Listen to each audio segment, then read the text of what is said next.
이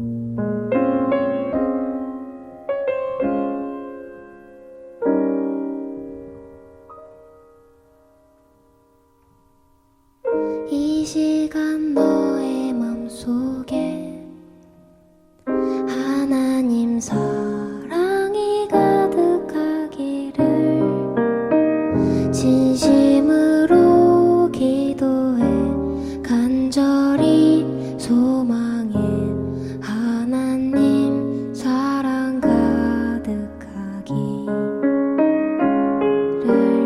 하나님은 너를 사랑해.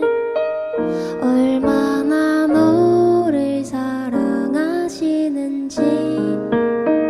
너를 위해 저 별을 만들고 세상을 만들고 아들을 보냈네.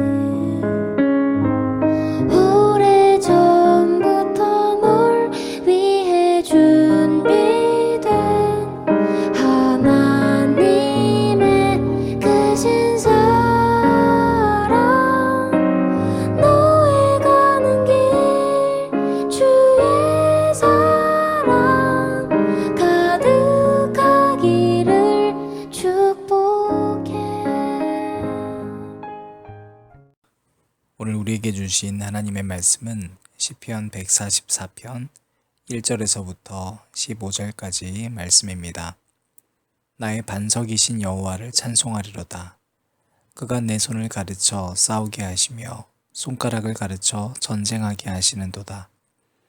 여호와는 나의 사랑이시요 나의 요새이시요 나의 산성이시요 나를 건지시는 이시요 나의 방패이시니 내가 그에게 피하였고 그가 내 백성을 내게 복종하게 하셨나이다.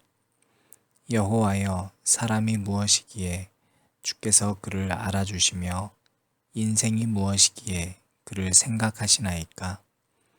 사람은 헛것 같고 그의 날은 지나가는 그림자 같으니이다. 여호와여, 주의 하늘을 들이우고 강림하시며 산들에 접촉하사 연기를 내게 하소서. 번개를 번쩍이사 원수들을 흩으시며 주의 화살을 쏘아 그들을 무찌르소서. 위에서부터 주의 손을 펴사 나를 큰 물과 이방인의 손에서 구하여 건지소서. 그들의 입은 거짓을 말하며 그의 오른손은 거짓의 오른손이니이다. 하나님이여, 내가 주께 새 노래로 노래하며 열줄 비파로 주를 찬양하리이다. 주는 왕들에게 구원을 베푸시는 자시요 그의 종 다윗을 해하려는 칼에서 구하시는 자신이이다. 이방인의 손에서 나를 구하여 건지소서. 그들의 입은 거짓을 말하며 그 오른손은 거짓의 오른손이니이다. 우리 아들들은 어리다가 장성한 나무들과 같으며 우리 딸들은 궁전의 양식대로 아름답게 다듬은 모퉁이 돌들과 같으며 우리의 곳간에는 백곡이 가득하며 우리의 양은 들에서 천천과 만만으로 번성하며 우리 수소는 무겁게 실었으며 또 우리를 침노하는 일이나 우리가 나아가 막는 일이 없으며 우리 거리에는 슬피 부르짖음이 없을진데 이러한 백성은 복이 있나니 여호와를 자기 하나님으로 삼는 백성은 복이 있도다. 아멘.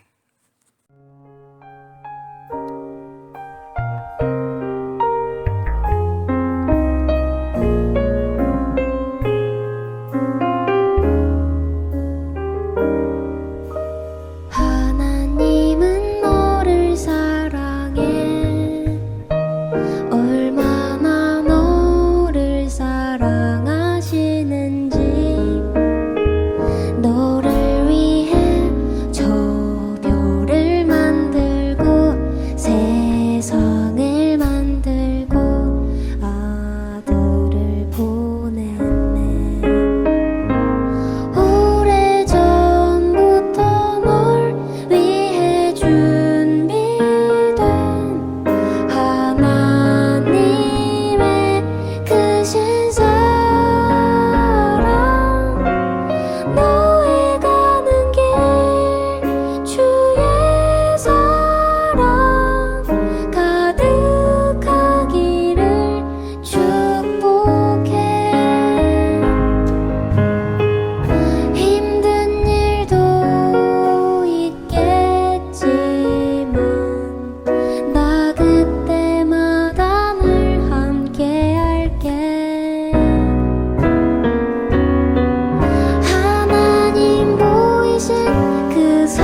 오늘도 우리 주님의 크신 사랑이 저와 여러분에게 가득하기를 바랍니다.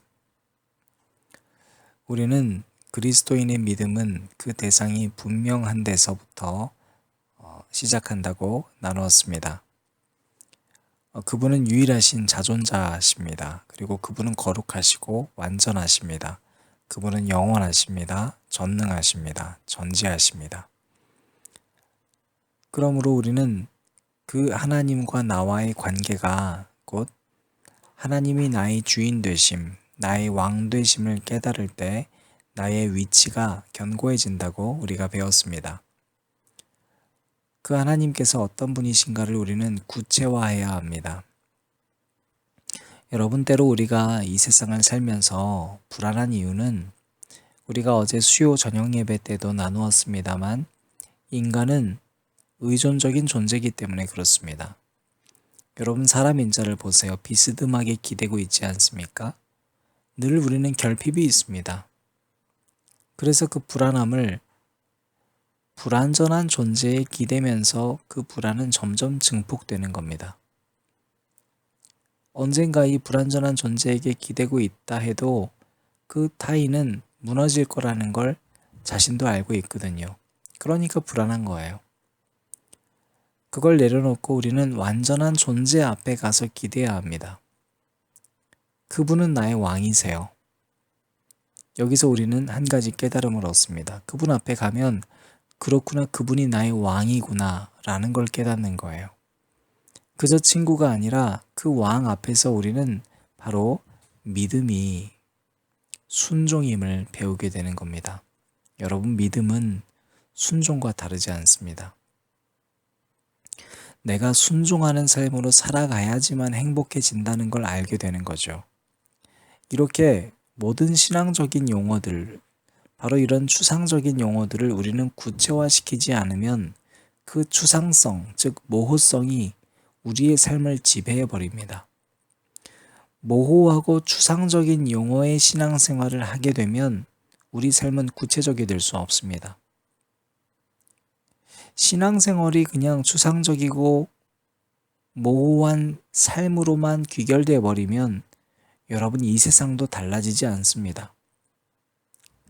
특별히 크리스천들에게 몇몇 가지 추상적인 단어들이 있습니다. 거룩함, 회개,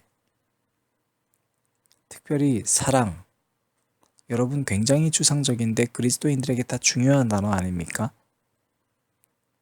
그런데 구체화시켜서 내가 거룩한 삶이 오늘 어떤 삶인지를 생각해서 구현하고 사랑의 대상이 누구여야 할지를 분명히 깨닫고 그 사랑을 어떻게 해야 될지를 깨달아야지만 바르게 살아갈 수 있습니다. 여러분, 오늘 말씀 보니까요, 시인이 생각해 보니까 하나님은 내 손가락을 가리켜서 싸우게 하시는 하나님이래요. 여러분, 하나님은 어떤 분이시냐면 저와 여러분이 오늘도 맞서 싸워야 할 대상이 누구인지를 가르쳐 주시는 분이세요. 그 손가락이 때로는 나를 가리키기도 합니다. 자기 자신과 싸워야 합니다.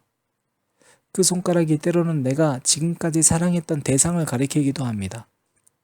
그 대상과 우리는 싸워야 합니다. 지금까지 내가 몸담고 있었던 그룹일 수도 있습니다. 그 대상과 싸워야 합니다. 하나님이 나의 왕이시기 때문입니다. 이렇게 구체화시키지 않으면 믿음 생활은 그냥 예배드리는 형식적 행위에 불과하다라고 그 추상적인 용어를 통해서 우리 삶이 지배당하고 그래서 우리 삶이 바뀌지 않습니다. 그래서 공동체도 바뀌지 않습니다. 여러분, 그래서 믿음 생활한다는 것은 나를 만드신 창조주 하나님을 사랑함으로 그에 맞서서 이 하나님 밖으로 나를 끄집어내려고 하는 무수히 많은 보이지 않는 적들과 싸워 나가는 것입니다. 반면에 믿음이 왜 무너지는가? 여러분, 우리는 이 말씀 생활을 하고 있는데 사탄은 그 추상적인 말씀의 용어들로 우리를 묶어둔 채 우리에게는 아주 구체적이고 실제적인 것들을 유혹하기 때문에 그래요. 뭘로 유혹하시던가요? 그 사탄이. 늘상 여러분이 보고 있는 그 삶의 현장에서 여러분을 유혹하잖아요. 믿음은 철저히 추상성의 세계로 몰아넣고 여러분은 철저히 보이는 세계로 끌고 와서는 너 저 열매 먹어. 욕심 줍니다. 야, 하나님이 너 이거 못하게 했지. 불만 줍니다. 여러분, 늘상 내가 책임져야 될 대상이 있다라는 걸 순식간에 잊게 하고 너 왜 제 책임져? 너 힘들잖아. 너부터 챙겨. 관계 깨집니다. 가장 사랑한다고 생각했던 사람이 어느 날 눈에 들어왔는데 그 순간 하나님 말씀이 잊혀집니다. 너 저 열매 절대 먹지 마. 하나님께서 이렇게 말씀하셨을 때 이것을 머리에만 담아두는 것이 아니라 순종이라는 것은 내게 허락된 장소에서 무엇을 먹고 뭘 마셔야 하는지 구체화시키지 않았습니다. 내가 저 여인을, 저 남자를 사랑해야 되는데 그 사랑을 어떻게 해야 되는지 말씀으로 구체화시키지 않았습니다.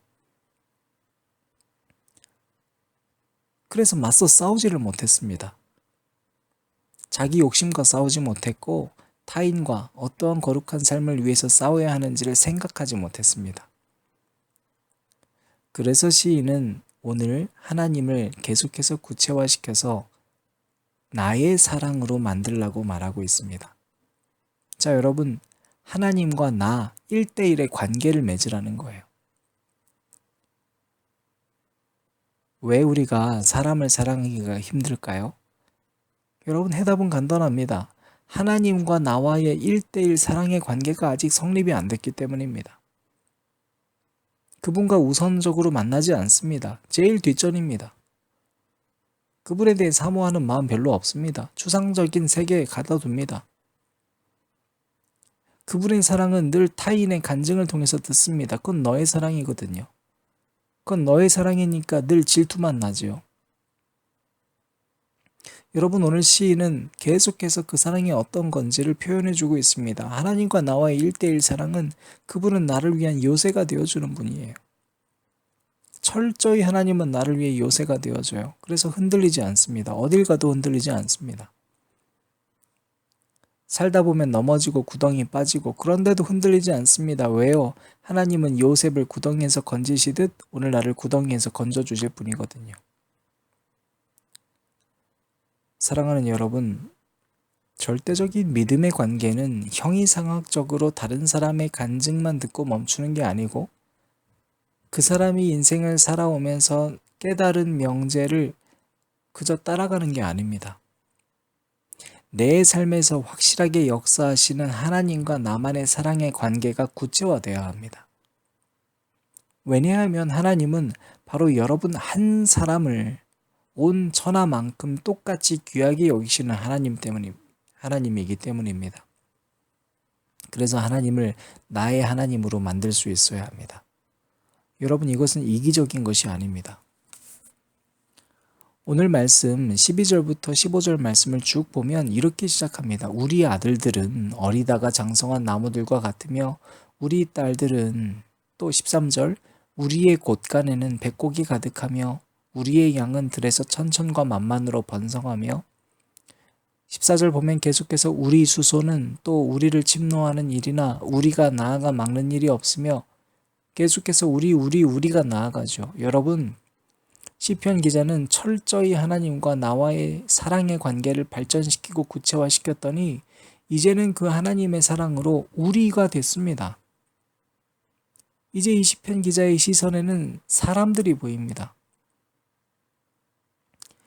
우리 아들들에 대해서, 딸들에 대해서 3세대에 관심이 가집니다.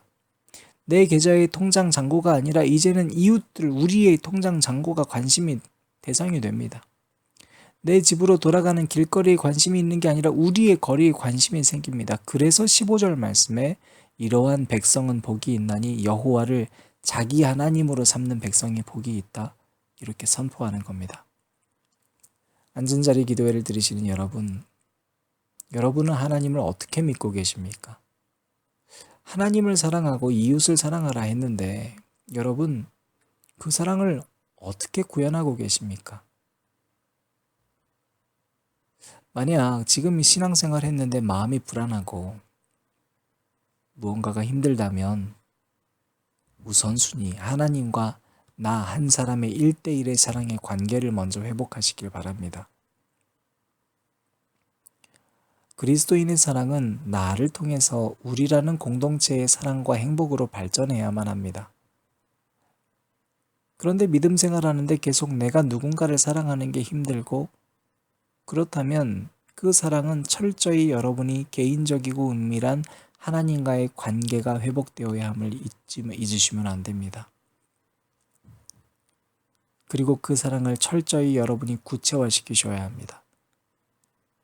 나는 누구를 사랑해야 하며 나는 어떻게 사랑해야 하며 나는 어떻게 그 사랑을 지키기 위해 맞서 싸워야 하는가?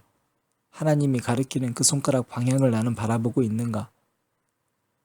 이것을 깨달을 때 바로 여러분을 통해서 여러분의 시선이 우리를 회복하게 될 것이고 이전에는 에로스적인 사랑에 끝나서 늘 불안했던 그 사랑이 타인에 대한 조건 없는 아가페의 사랑으로 흘러 들어갈 것을 굳게 믿습니다.